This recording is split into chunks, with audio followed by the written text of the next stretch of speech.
Mudiwa decided to pen a heartfelt apology kuna naTinashe Mutarisi. Atoona nyaya yacho haiperi zvakanaka.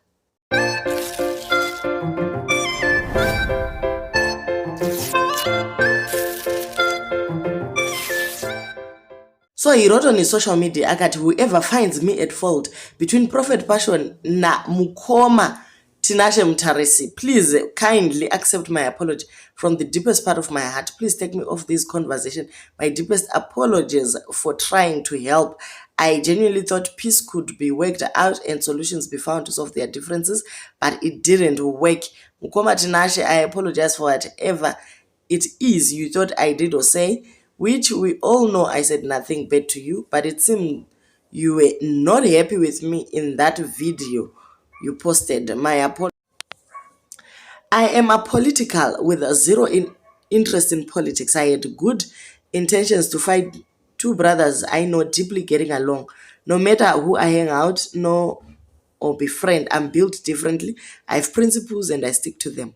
I am not built to fight, argue, or sabotage anyone. I am not built to fight, argue, or sabotage others, whether through words or actions. I'm a peacemaker. Do I regret playing that role? No, such is life. You win sometimes, you get bent. That's leadership. Tsuroka yazorohwa negwenzi rayo, iye anga achiti zvimwe ari kubatsira but zvaramba kushanda. If you come to my page and find me belittling anyone, sabotaging anyone, or disrespecting anyone, it is hate. God is love.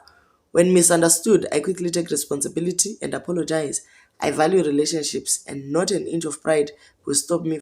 Maybe with time, mkomana Mutarisi will come out of his emotions and clear my name. To Baba Harare, well done on the new project. Prove them wrong. You outdid yourself. Well done. You would have loved to buy the album from you to show my love and support, but guess I'm not your favorite. Still will support and buy it. All the best, Mkoma. So uyu ndiye Mudiwa achitaura achiti aiwa guys, iye anga achiedza kuita leadership by coming in between these two men.